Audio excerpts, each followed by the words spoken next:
नमस्कार विद्यार्थी मित्रांनो, फुलपाखरे या पाठात पुन्हा एकदा तुमचे स्वागत।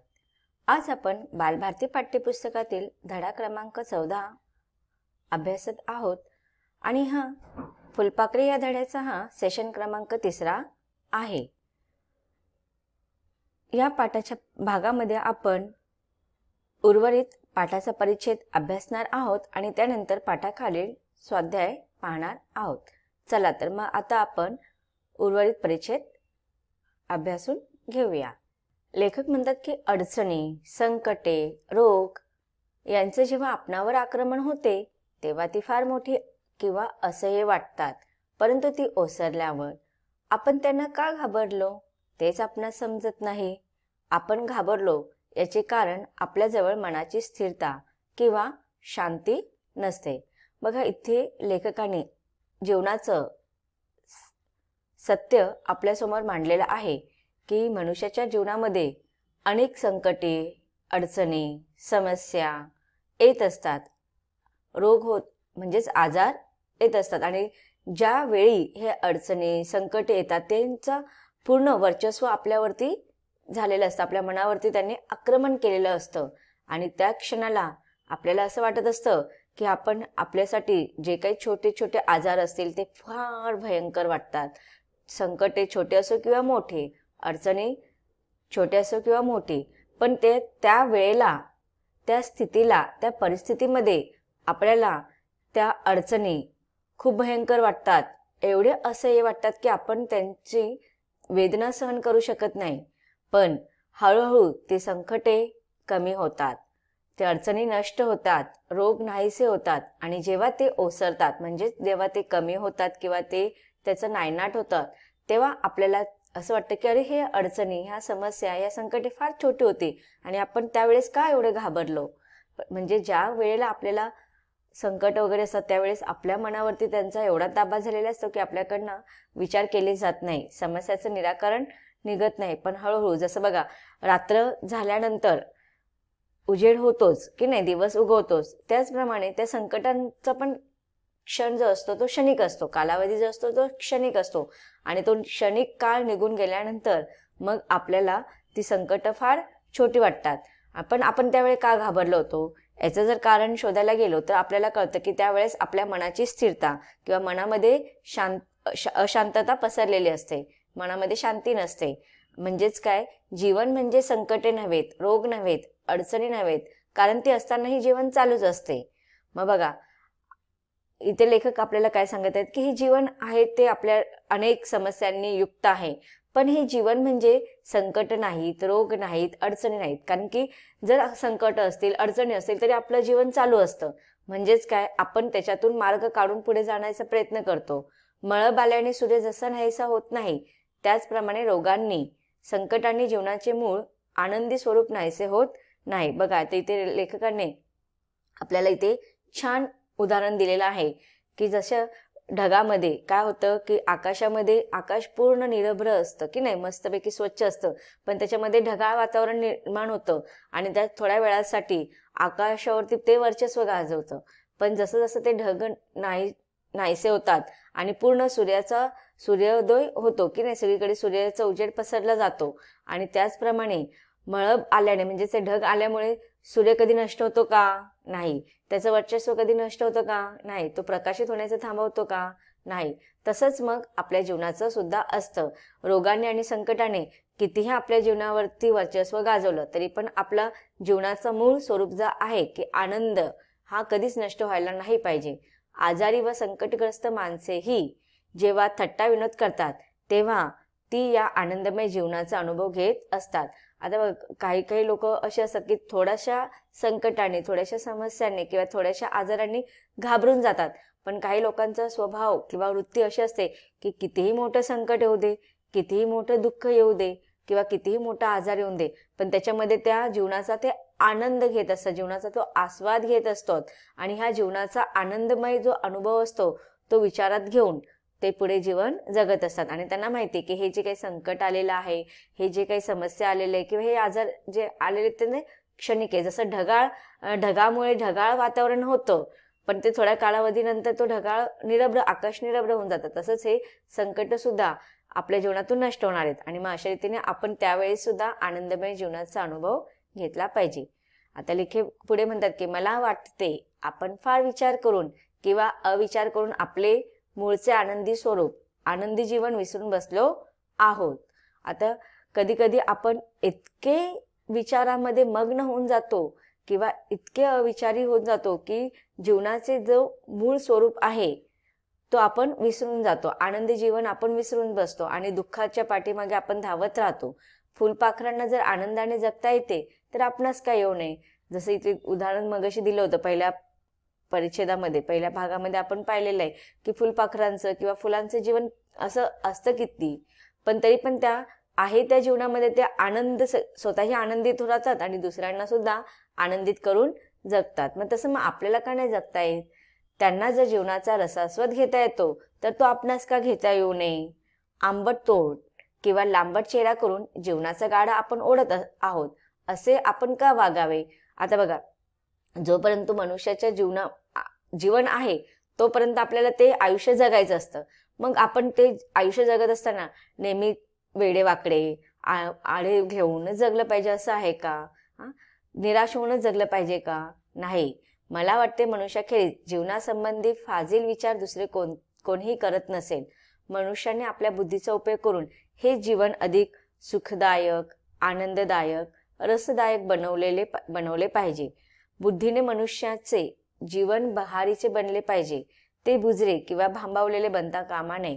आता इतर सजीव सृष्टींच्या मानाने आता जर आपण पाहिलं, ह्या पृथ्वीवरती सजीवांमध्ये मानवाची पण गणना केली जाते आणि इतर पशु पक्षी, वृक्ष, वेली, वनस्पती यांचा सुद्धा सजीवांमध्ये समावेश केला जातो.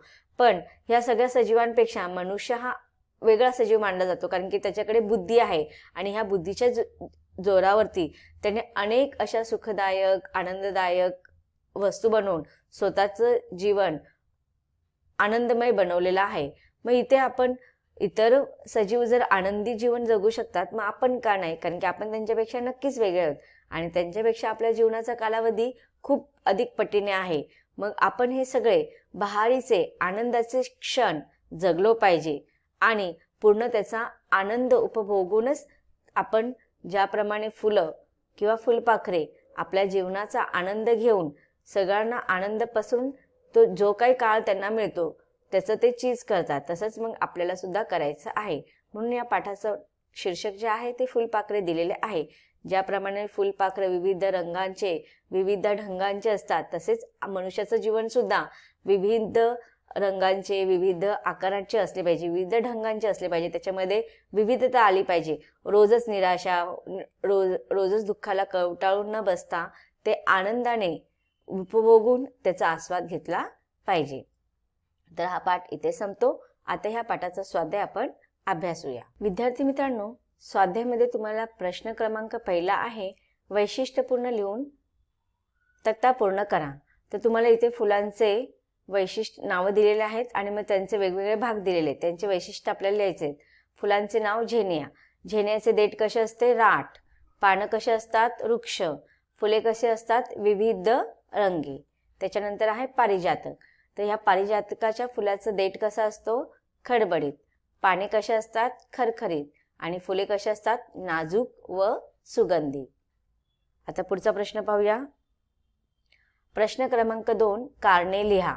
याच्यामधील अ, लेखक आनंदाने नाचणाऱ्या सृष्टीचा आनंद घेऊ शकत नव्हता, कारण शरीराच्या अस्वास्थ्यामुळे लेखकाच्या मनाला मरगळ आली होती. कारणे द्यामधला दुसरा पाहूया. आ, लेखकाच्या मनावरचे मळप दूर झाले, कारण झेनियाची फुले व त्यावर नाचणारी फुलपाखरे यांचे जीवन नृत्य लेखकाने पाहिले. प्रश्न क्रमांक 3 आहे, योग्य जोड्या लावा. याच्यामध्ये तुम्हाला अ गट आणि ब गट दिलेला आहे. अ गट मध्ये आहे सृष्टी, राठ दांडा, नाजूकपणा, बहुडंगी. ब गट मध्ये आहे पारिजातक, सुफल, फुलपाखरे आणि झेनिया. तर तुम्हाला जोड्या लावा. आता 8वीचे विद्यार्थी आहात तुम्ही, त्यामुळे तुम्ही अ गटासमोर डायरेक्ट उत्तर लिहू शकता. इथे मी तुम्हाला रेषाद्वारे दाखवलेलं आहे, पण तुम्ही समोर डायरेक्ट उत्तर लिहायचं. जसं सृष्टी, सृष्टीचं उत्तर काय आहे? सुफल. मग तुम्ही सृष्टी आणि त्याच्या पुढे सुफल लिहा.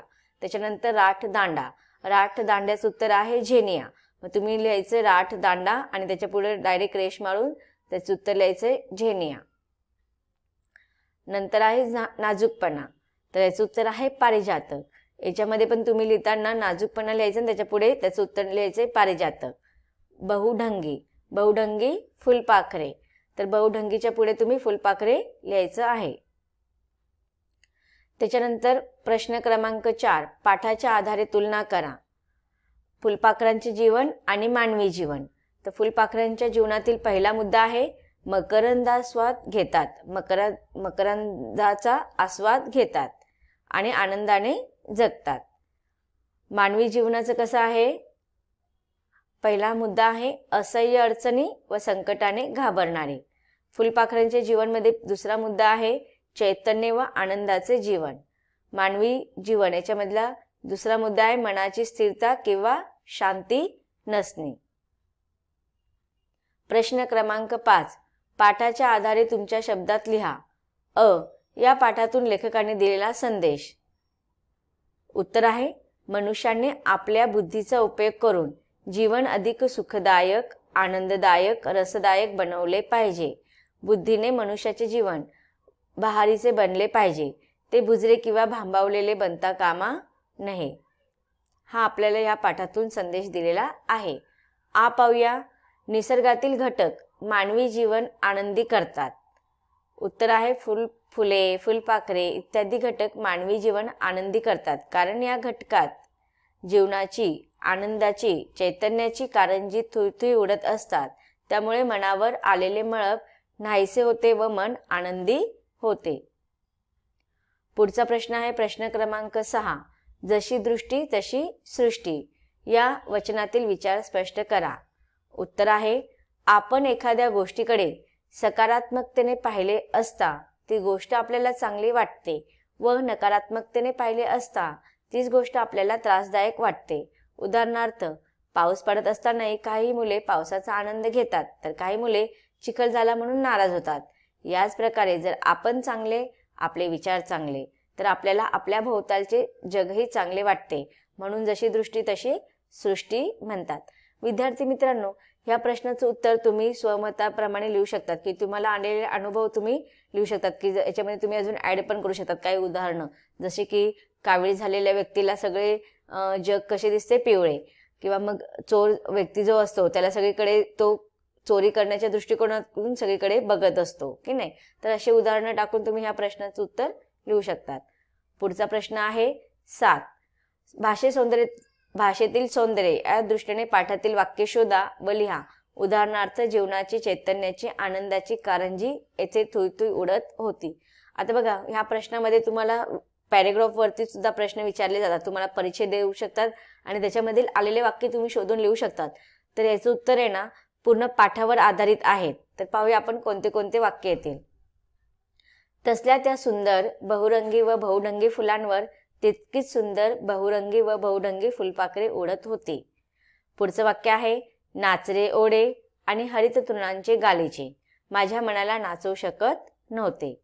पुढे त्याच प्रश्नाचं उत्तर आहे पण वाक्य वेगळे आहेत. पाहूया, एखाद्या पोरक्या पोराप्रमाणे मन स्वतःशीच नाराज होऊन बसले होते. पुढचं वाक्य आहे आंबट तोंड आणि लांबट चेहरा करून जीवनाचा गाडा आपण ओढत आहोत. पुढचं अजून वाक्य आहे जीवन म्हणजे संकटे नव्हेत, रोग नव्हेत, अडचणी नव्हेत. जीवन अधिक सुखदायक, आनंददायक, रसदायक बनवले पाहिजे. जीवन जर कुठे फुलत असेल, डुलत असेल, नाचत असेल, गात असेल तर ते इथे. तर हे भाषेतील सौंदर्य वाढवणारे पाठातील वाक्य आहेत. तर विद्यार्थी मित्रांनो, हा पाठ इथे संपतो. धन्यवाद.